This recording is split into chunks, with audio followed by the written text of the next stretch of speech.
This is your time to ask questions. There are two microphones. I see one over there and one over here. If you get up to ask a question, that's going to be fine. Please identify yourself. And the idea is to ask a question. Don't make a speech, because I'll cut you off. I'll be very nasty. Why don't we start here on the right, please? Go ahead. Connie Lawn, how are you doing, old friends? I remember our days in the State Department. Can you assess the coverage of the Israeli-Palestinian conflict? Is it fair? Who's doing the best job? And are the wars in the Haras in Africa, Asia, any less important because they don't get coverage? Let me take the second half of that question first. There has been a war going on in Congo for well over 10 years now. It has cost more than 5 million lives. 5 million. 5 million people who have died of starvation, disease, have been driven into the jungle, died there, people who've been killed in fighting. More than 5 million people. Barely covered. We have barely even noticed it. I mention that because journalism, like foreign policy, is frequently affected by national interest. To the degree that there is a perception that what happens in the Congo is less important to the United States, we don't cover it. We are infinitely more engaged right now in what's happening in Syria, but the coverage of what's happening in Syria is not bad, but I don't know that it shed a great deal of light, and part of the problem is even there, you were asking about, I know you began by asking about what's happening in Gaza right now, and what I think of the coverage of that. Did I hear you correctly? Yes, yes. Yeah. It's, any time Israel is involved in a story, it becomes an excruciatingly difficult story for American journalists to cover. Because there is for the most part, a natural sympathy in this country, a sense of identity in this country with Israelis. And many reporters, old friends and colleagues of mine, the late Peter Jennings, used to, I think, very unfairly be criticized for taking an anti-Israeli point of view. It wasn't so much an anti-Israeli point of view as that he had spent many years living in the Arab world and had a sympathetic point of view to Arabs. I think what is happening in Gaza right now meets almost any definition of tragedy. The Israelis cannot be expected, on the one hand, to stand by while their cities are rocketed. On the other hand, the great irony, the paradox in that story is because the IDF, the Israeli Defense Forces, are infinitely more professional than Hamas fighters, the number of casualties on the Palestinian side are always going to be much greater, thereby leaving an impression that there's somehow something unfair about the war. This is precisely a time when you need correspondents who have spent years in the region. Because by and large, you ask me what I think of the coverage, I think it's surface. It focuses on the obvious, the casualties. You don't hear much about the underlying causes or what the underlying possibilities may be for agreement between the two sides. I think that's one of the things we have lost in not having resident correspondents who report from a region year after year after year. It's interesting, just an additional point there, Ted, that a couple of nights ago, ABC World News Tonight had Christiane Amanpour in Jerusalem. She happened to be there doing another story when the Gaza story erupted. Right. And anchor Diane Sawyer turned to her with a big intro that we have Christian Amanpour there, and she's going to give us the inside story. But then they gave her about 45 seconds to do the inside story, and you could see it.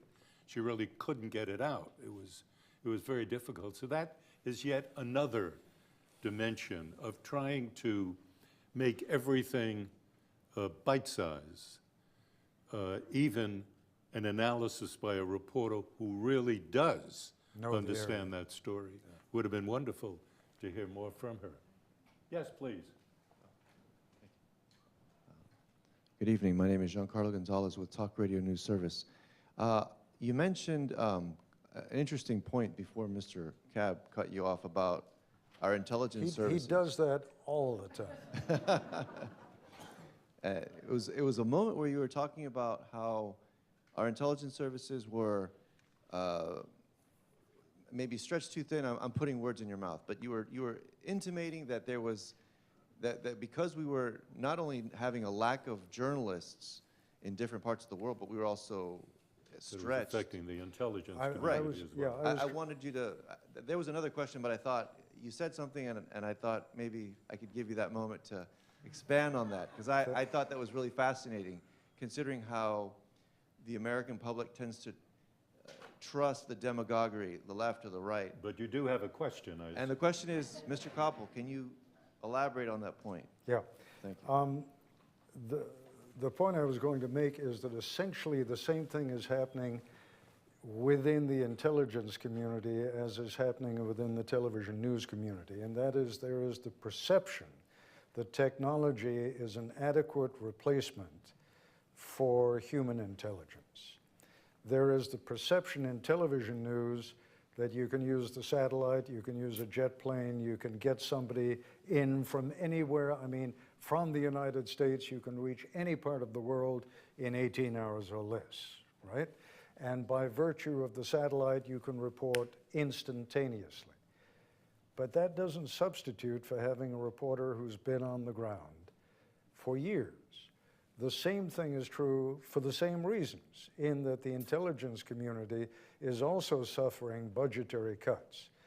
And people are being told, look, we can get the same kind of information with electronic intercepts, with satellite reconnaissance, with technology, in other words, when in point of fact, having a human agent on the ground gives you a depth, a third dimension that you cannot get from the technology alone.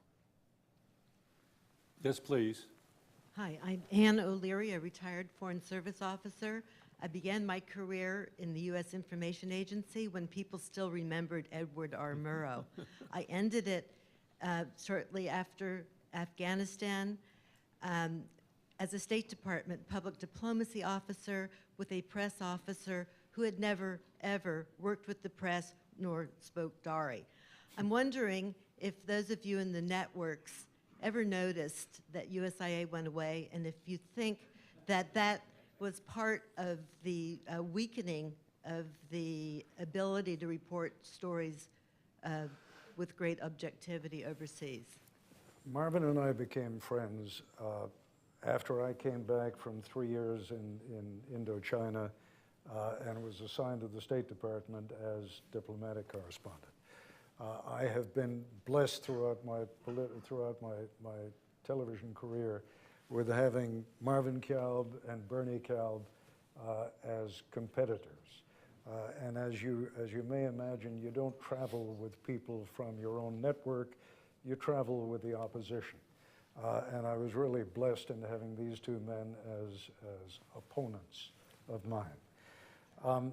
During the years that we traveled together covering Henry Kissinger in the Middle East, we always had someone from Voice of America on the plane, and I remember a woman by the name of Koenig, wasn't it? Yes, Marie. Marie Koenig, who was the Voice of America reporter, and she didn't talk much. She wasn't the one belaboring Henry Kissinger with questions, but she wrote very clean copy, and she was a very good reporter. And I think, I haven't been a diplomatic correspondent in many years, so I don't travel with the Secretary of State anymore, but I rather suspect you don't have anyone from VOA traveling with the Secretary anymore, and that's a loss. I want to share something with you all.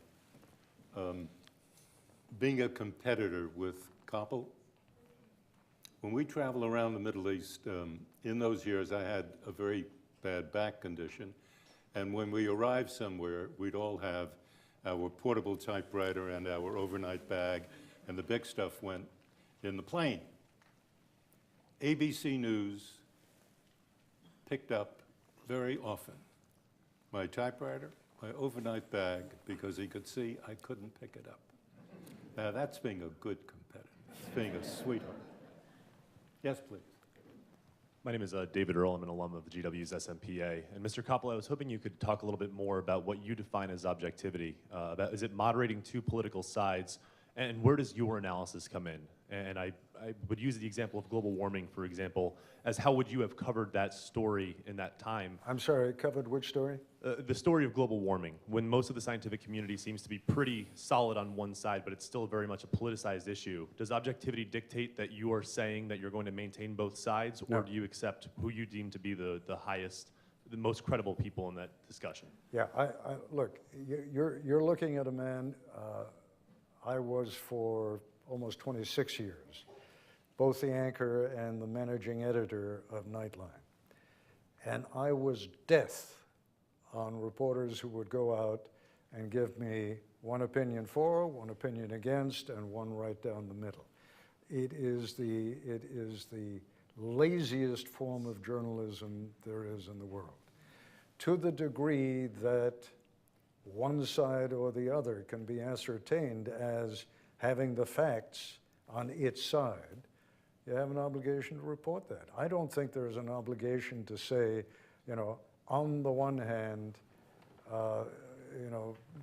Newtonians believe that an apple will fall from a tree and will hit the ground, and there is a law that says that, and simply because there's some idiot out there who claims that apples float. So, no, objectivity does not mean taking one of this side and one of that side and presenting both for the audience to select. Your job as a journalist is precisely to go out, to do the reporting, and then, as I said earlier on, to analyze it, to separate the wheat from the chaff, to put it into a proper context. And if the overwhelming scientific community, or if the scientific community overwhelmingly says there is global warming, do you give a nod in the direction of some other intelligent voice? Yes, why not? But not, you certainly don't do it on the basis of equal time. When the pressure first was directed at the networks to be objective and fair, right. What they would do, as you remember, is that they would put a Republican up here for 30 seconds and a Democrat here for 30 seconds, and then they were being objective, and they felt that they were telling the story. But they never got at the essence of objectivity as I think you have so well described it tonight. Yes, please. Koppel, my name is Catherine Rodriguez. I am a junior at a journalism major at the School of Media and Public Affairs at GW. And my question is, in this highly volatile political climate, we've noticed several instances where major news networks rushed for a headline that turned out to be wrong, like with Wolf Blitzer and the Obamacare Supreme Court rulings. And in our profession, how do we balance accuracy with the desire to be the first to break the news? Terrific question. Thank you. Yeah, look, I've been lecturing quite literally for 25 years or more about this desperate struggle to be first with the obvious, which I think is often sort of the driving engine, particularly of 24/7 cable news. Somehow, and this goes back to the times when there were just 3 networks, there would still be, when a major story broke, I still remember moments of huge self-congratulation at ABC, and I'm sure it was the same at CBS or NBC, if we could say, we had the story 1 minute and 38 seconds before CBS did. And I remember saying at the time, and I was a very young journalist at the time, I don't know of anybody out there, the American public that is, who was sitting there as we were sitting in our newsrooms with a bank of 10 television monitors, aware of the fact that CBS may have had something first, NBC got it second, and oh my God, we were third. If you were at home watching television, are you switching madly between and among channels? You know, and what was bad 25 years ago is absolutely horrendous today.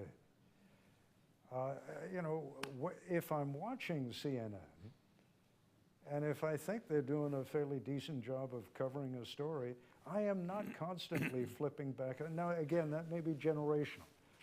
I have teenage grandsons who seem incapable of watching anything for more than 8 seconds at a time without switching to another channel. No,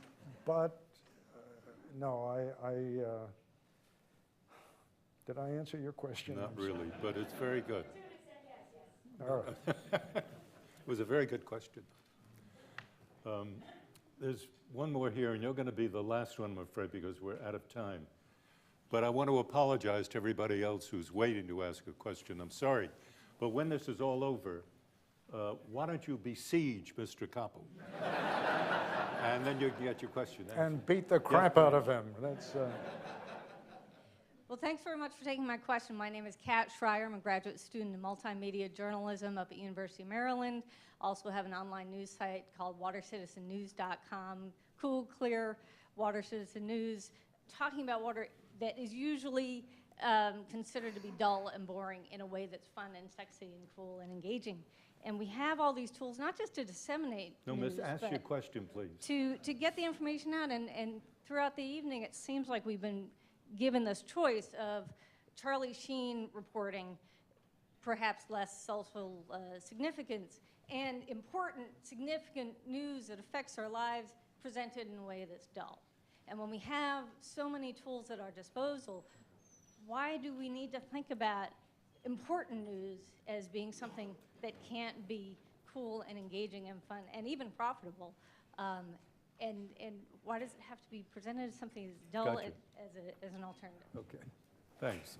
Well, you may be surprised to learn that I don't entirely disagree with you. For many, many years at Nightline, I used to tell the staff, there is no story out there that we cannot do in an engaging and interesting way. I think you've made the perhaps understandable mistake of interpreting what Marvin and I have been saying when we refer to important, that important means, even in our minds, dull.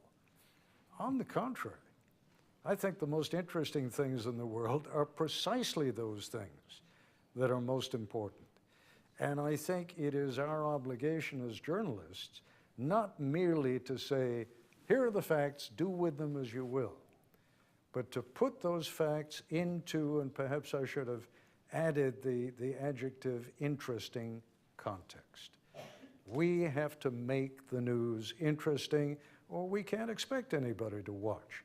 But if interesting means controversial, if interesting means argumentative, if interesting means sacrificing objectivity, then I guess you're right. In that case, I'm doomed to be seen as dull.